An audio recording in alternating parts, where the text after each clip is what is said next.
1, 2, 3. Saya ada 3 kucing dalam rumah saya. Tapi esok raya ni kan, saya nak kena balik kampung.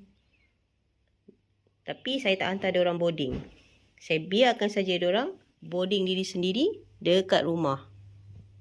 Yang ini yang penting sekali, korang punya litter box kena tukar dengan tofu atau pasir yang baru. Berapa litter box yang kena ada bergantung kepada berapa ekor kucing yang akan tinggal waktu raya dekat rumah korang nanti.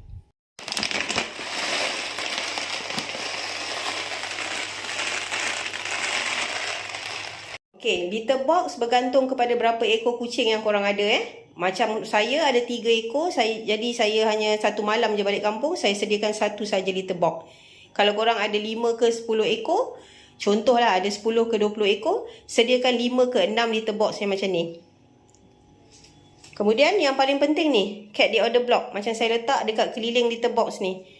Supaya bau-bau kucing yang keluar daripada litter box ni, dia tak akan keluar daripada kawasan ni. So bila korang balik daripada kampung, korang buka je pintu rumah, takkan ada bau kucing.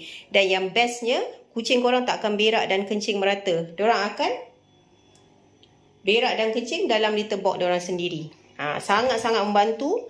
Okey, kepada yang ada banyak kucing kat dalam rumah yang tak boleh nak boarding sebab kos. Jadi saya ajar macam mana nak boarding kucing sendiri di rumah sendiri waktu raya nanti. Okey, selamat Hari Raya.